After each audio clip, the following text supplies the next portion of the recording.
My first government job was in local law enforcement. I was a patrolman in a small town in central Massachusetts called the Brimfield, Mass. Police Department. And what I learned from that job was that you have to be able to read people, you have to be able to deal with people. And some of the things that you learn on that job is that not necessarily everything is what it seems to be. So what people may say is their issue is not necessarily their issue. So you start to learn and kind of dig into the information that you're presented.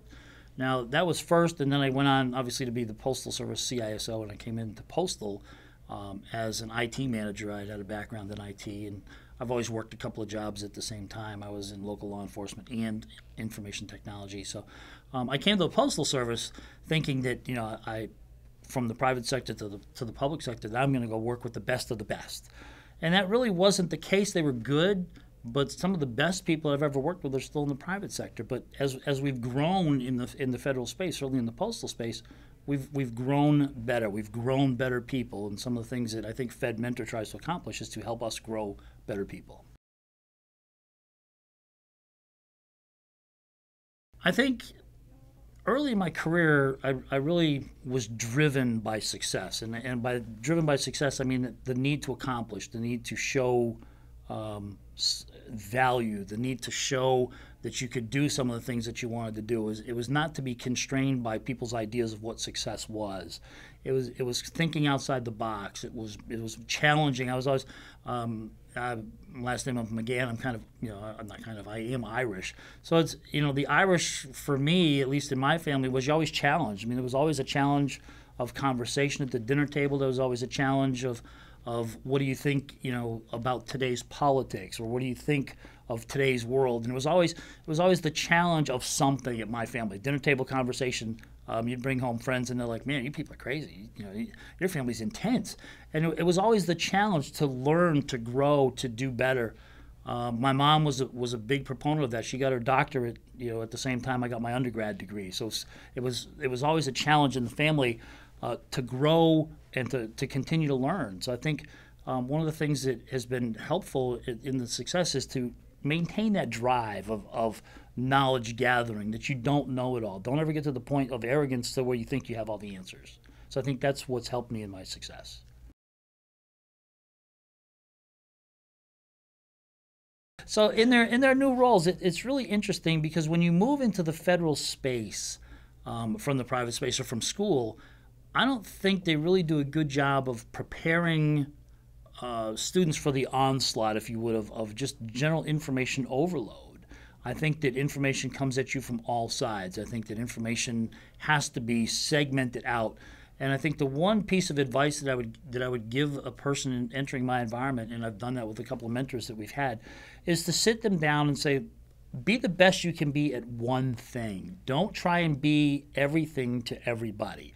Pick one thing that you want to do, learn how to do it the best that you can possibly do and be, and then from that branch out into things that support that one good solid base. So my advice to them would be figure out what it is that you think you are good at, what it is that you want to be the best at.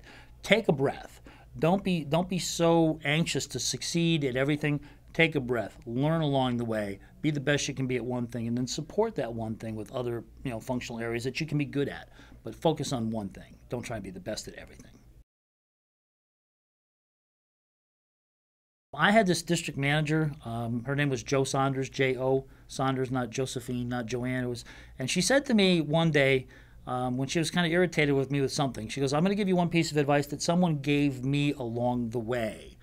And it certainly has served me well along the way. Her advice was, don't be in trouble alone. Don't ever be in trouble alone. Meaning that if you know something that's bad, make sure that you're sharing it.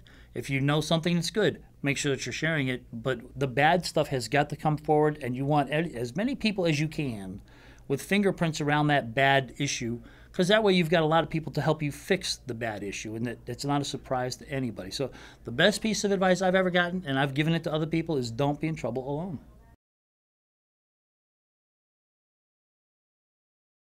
In information technology or in security where I am, certainly ongoing education is key. webinars, seminars. The FedMentor series is phenomenal. The Fed Scoop series is phenomenal for them.